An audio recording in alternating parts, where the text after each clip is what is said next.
From this very first trailer to the release date commercial, The Legend of Zelda Ocarina of Time has had a very deep development history, going through different stages and changes on a grand level to the point where the game looked like a completely different game, especially the locations.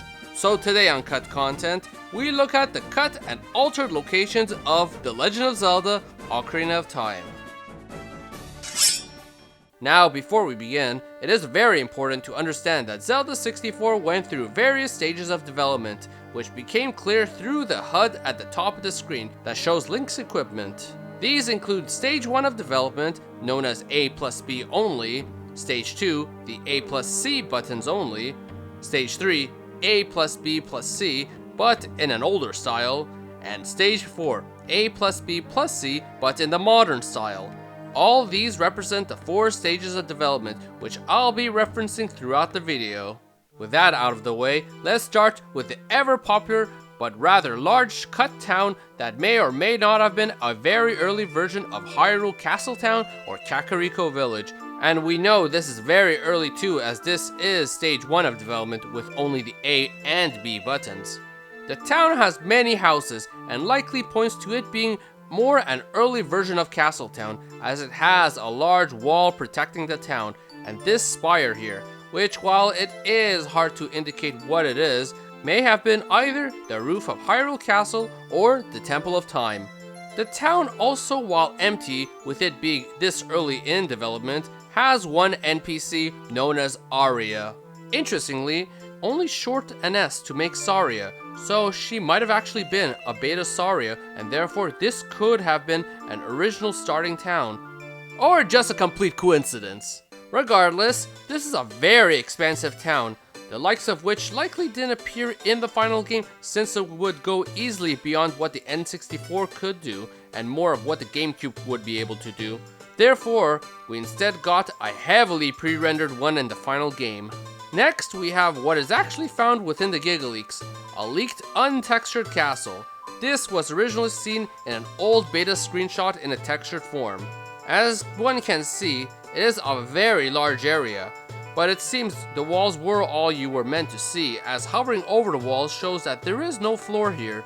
This likely was meant to have a separate indoor map that would load once inside, but nothing of that was leaked to know for sure. Considering the large spire here and it being a rather fortified traditional castle, I have a theory that this might be the very castle from the beta version of Castletown that we saw. So yes, this may in fact be the beta Hyrule Castle. Now another theory as to what the spire in Castletown might have been is the Temple of Time, due to its pointed roof. During development, there were 3 different versions of the temple made. A smaller one that had warmer lighting and a narrower path. The screenshot here has an altar, which I imagine is where you would have drawn the Master Sword. This was from the second stage of development. But thankfully, the Giga leaks gave us another version of the temple, which looks a lot like the one just shown, except without the warm lighting, and it's all pre-rendered rather than being full 3D. I imagine this was from the 3rd stage of development, as the 4th stage of development was the Temple of Time we are familiar with. Big, wide, and bright. There are some big differences still, such as the light medallion warp pad being here. Otherwise, the only other difference is that it has a Hyrulean upside down Triforce on top of the Door of Time. Now, if we go outside, you normally can only see the main outdoor pre-render of the temple and nothing else. The Giga leak, again, gave us more, and we got to see more pre-renders of the surrounding area that shows the stairs leading up to it, meaning we might have had a more seamless transition from Castletown to the temple. Now, leaving the Hyrule Castletown area, here we are at what appears to be a beta version of Lon Lon Ranch, except it is very massive. Likely it's meant to imitate a real farm or ranch, with it being this early at stage 2 of development. While stage 2 only shows off cuckoos and a massive area, this old design of Lon Lon Ranch appears to have survived all the way to stage 4 at least, as seen here in the screenshot of Link in what appears to be a similar area riding Epona. The big head scratcher is where it was located at stage 4, as it already had a Hyrule field in place, and this already looked as big as Hyrule field on its own. I theorized that at this point, Lon Lon Ranch might have been in its own separate area off to the side of the field. Now moving on, here's a beta form of Lake Hylia, which appears to have been more of a port with no real island or features on the waterfront itself. A house was still present with an unused female NPC as well.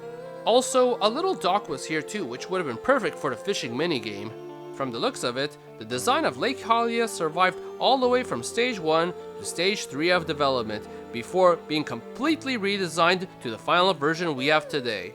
Now, while we haven't seen a Kakariko village in this, a beta graveyard exists, which may have been linked to the beta castle town that we saw earlier.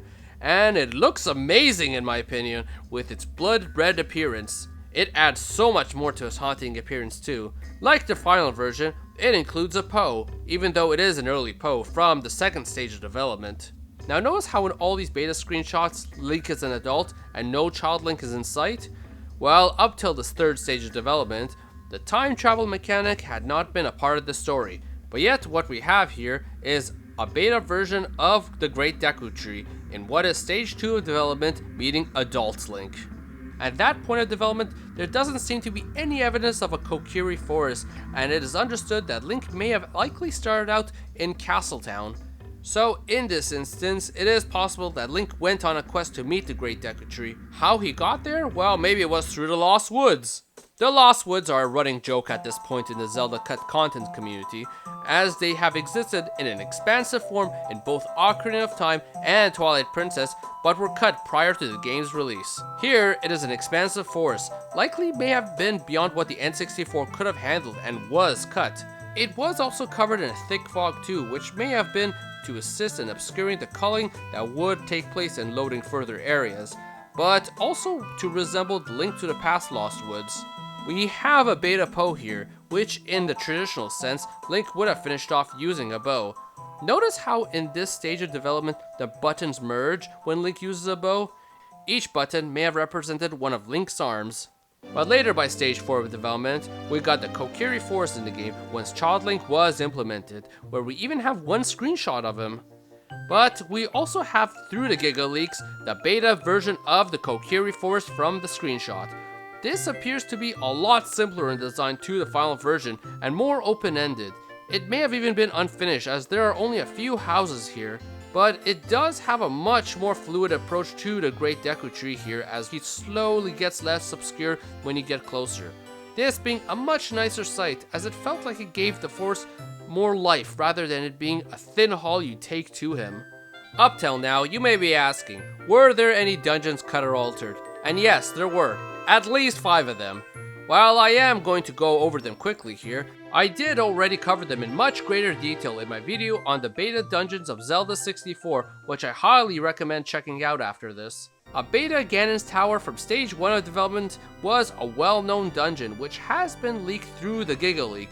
It was a lot simpler in design and contained the beta forms of Stalfos and Iron Knuckles, but as well had some oddities like that old Ella's Real plaque from Super Mario 64 in one room, the tongue statues, and this glow-up area which we don't know the purpose of, but the striking similarities with these hallways and just the fact that you'd also fight Iron Knuckles and Stalfos and Squarish Shrooms too while climbing a large tower to fight what presumably would be Ganon at the top shows how this really was the beta version of Ganon's Tower. But tying further into the dungeon, within the debug ROM of the game exists this one very odd looking room, not seen in any beta screenshots. Many believe this might have been the beta version of the Ganondorf battle room, not just because it's big and unique like a boss room, but because when the Ganondorf battle is hacked into the room, it fits a little too well in it, so it's a possibility. Another one from stage 1 existed that seemingly was based around Stalfos in rather simplistic rooms. We have these old screenshots of it showing just that, but a debug ROM of the game did have 2 rooms of it in it that shows off a room with intense lighting from the windows and a boss room where you would have fought a big Stalfo. And of course we have this dungeon which was made around the same time as the Stalfo dungeon. Some believe this was a remake of the Zelda 1 first dungeon actually. due to the fact that it had a blue design, abundance of Stalfo, and at the very end, you were able to collect the whole Triforce. And yes, I know it was just one piece of the Triforce in the original, but the similarities remain. So it's hard to say if this was ever meant to be a real dungeon, since it was a rather simple dungeon that let you get the Triforce, or if this was just meant for testing and demonstration purposes. And lastly, there was supposed to be a full wind and ice temple. This is known from leftover text in the game that has a beta name for both the Forest Temple and the Ice Cavern as the Wind and Ice Temples. While the Forest Temple has no wind puzzles, its section in Ganon's Tower has wind as its primary puzzle, and likely was meant to have these puzzles within its own dungeon too. The Ice Temple, while not much more is known beyond it being a bigger ice cavern, there are beta elements left over from the Ice Cavern, including this odd red ice block and a beta version of the dungeon that doesn't load very well, all of which indicating that there was more at work for this dungeon. Okay, now that we got that out of the way, there was one dungeon I didn't actually go over in that video, and it was a beta version of Dodongo's Cavern, and that was because it was similar to the final game's version. However, we still had some decent changes too, as this was a dungeon that existed all the way back in stage 1. The biggest difference I would say is that King Dodongo looked a lot more like the smaller versions, except big here. The big headpiece in the dungeon also looked very different as well, looking a lot less threatening. But going outside of the dungeon, we have the beta version of Death Mountain, which looks to have been this enclosed area, not seen in the final version of the game. This was all the way from the first and second stage of development.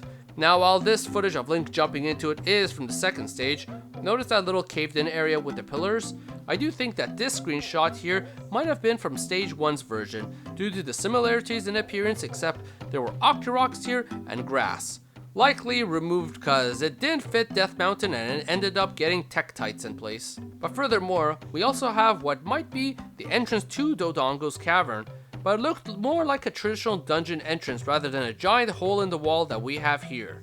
Either that or this was just an entrance to what could have been Goron City, but I doubt that existed this early in development. Now we're in the desert. Traditionally, it looked pretty obscured with a sandstorm. In the beta, no sandstorm was there. We can also see levers here in a second stage screenshot, which still looked very similar to their final design. Otherwise, we didn't see any more images of it until the third stage of development, when we started to see varied landscapes featuring various plants not seen in the final game. Hyrule Field, as I understand, wasn't around until the third stage of development. Likely was time to start stitching all these areas they had made at this point. Which, while much of Hyrule Field looked the same as the final game, as this was getting closer to the end of development, there is evidence that wild horses did roam around the field too, which would have been convenient to hop onto early in the game to traverse before getting Epona, that being a feature planned prior to Breath of the Wild implementing it again. In fact, we got this fence that a horse can hop over by the Hyrule gates, which isn't in the final game. I wouldn't be surprised if the horses were axed once Child Link was implemented, as he wouldn't be able to ride a horse. Now we are hitting up the Great Fairy Fountain to look at the beta version of the Great Fairy, which looked more fairy-like and was blue. Nowhere near as horrifying as the final versions. Surprisingly, this was there up till the fourth stage of development before it was cut for what we got in the end. Some do think, however, that this might have been a unique fairy from the traditional ones that we see in the final game, and maybe it gave Link a certain ability, namely a Blade Beam. Now here is what is the holy grail of the Zelda cut content community that everyone is looking for. Unicorn Fountain. This fountain appeared in the fourth stage of development, was a unique fountain separate from the fairy fountains that also appeared in the same stage of development. The fountain is very mysterious, with there being these 3 unicorn statues in it, all in different poses. 3 is always the magic number since Link to the Past, as it represents the Triforce, and that alone spawned many rumors to maybe these statues would give you the Triforce. It didn't help that the original Nintendo website that showed off these screenshots pointed to how they had Triforce symbols plastered right on them to fuel further rumors. However, I doubt this was going to be the case, as you are able to enter this as Child Link as seen here, and he likely wouldn't have been the one getting the Triforce. It'd be probably more Adult Link if anything. But what would the purpose have been then? Maybe it was to give a very important item or move to Link. Maybe it opened a major path to a new area. Very hard to say, but with it being unique like this, it's very possible that it was something massive. But unless we get this leaked one day with its related scripts, or the developers just outright tell us, like they did with the R-Wing, we might never know.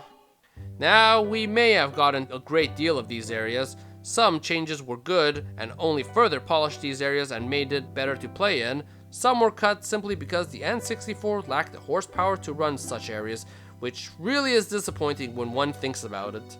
But in the end, this long development cycle of 4 different stages of changing locations made what is one of the most amazing games of all time. Could there be more beta locations? Well, of course, as these are based on what was released and leaked, and there might be more that was never shown to the public, and if we ever find more, we can always look closer at those too. Otherwise, Zelda 64 has a lot more to its development beyond those locations, whether it be its dungeons, enemies, items, and even story. So hit the subscribe button, for I'll plan to be back with more Zelda cut content and other games too. And also check out the previous Zelda cut content episodes too here. Hit the like button too and comment below on what area you would have really liked to have seen. So everyone, thank you for watching!